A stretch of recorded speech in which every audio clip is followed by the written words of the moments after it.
turn any day into a special day with a wholesome breakfast of whole wheat date nut quick bread with a lovely topping of tangy cream cheese. Dates are the secret ingredient, adding sweetness and moisture.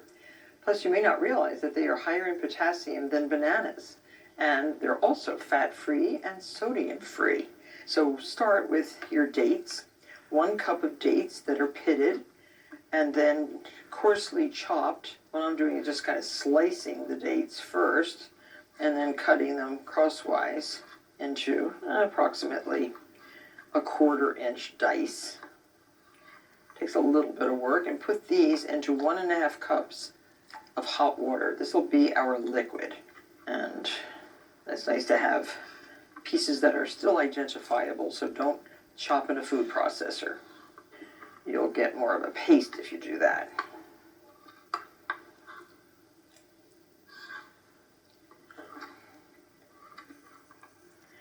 I remember loving date nut bread as a child. My mother made some very good date nut bread, and usually in conjunction with a baked bean supper, the Boston baked beans and the date nut bread. But nowadays, you don't have to have the baked beans to enjoy the beautiful dark brown bread with dates, and we're going to use pecans. So let that soak. It looks very good. Your dry ingredients: 1 cup of all-purpose flour, 3/4 of a teaspoon of salt, some baking soda, 1 teaspoon for leavening. Add your sugar, 1 3/4 of a cup of packed dark brown sugar. And make sure you pack it. And light brown sugar, dark brown sugar should be packed like this for accurate measurement. And add your beautiful whole wheat flour, 1 cup.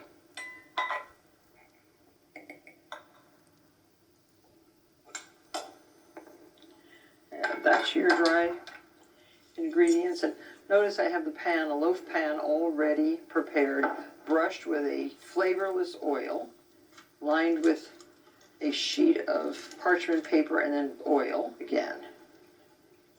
And the parchment paper only has to be the widest part of the pan and a little overhang, so easy pulling the bread out once it's baked. Okay, and now you can add 1 egg. I'm going to break the egg up before I add it to the... And by the way, the dates really take a little bit longer than this, so I already have a swap out. Here's our swap out. We can just beat the egg up a little bit with the whisk.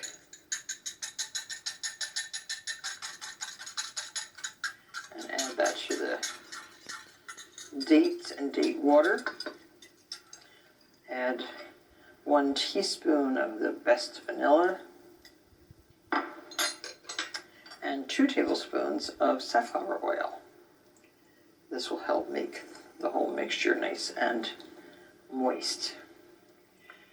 There's a lot of history surrounding date nut bread. According to the American Century Cookbook, the first recipes for this date nut bread began to appear in the 1920s. And it was so popular in the 1930s that it was used to make tea sandwiches. 2 thin slices of date nut bread sandwiched together with a layer of cream cheese or butter, and then cut into decorative shapes. The sandwich was a daily fixture of New York City life, particularly for those people on a budget. But it was very delicious. And just add your wet to your dry, and all the lumpies. And your pecans also can be added at last. Stir this well. So nice to have recipes that can be done in a bowl without electricity. And again, you don't want to break up your dates any more than they are chopped, and pecans, 1 cup of pecan halves that have been lightly toasted and coarsely chopped. And they smell very good. So that's it. That's your batter. At this time, preheat your oven to 350 degrees. And this batter can be spooned right into the pan.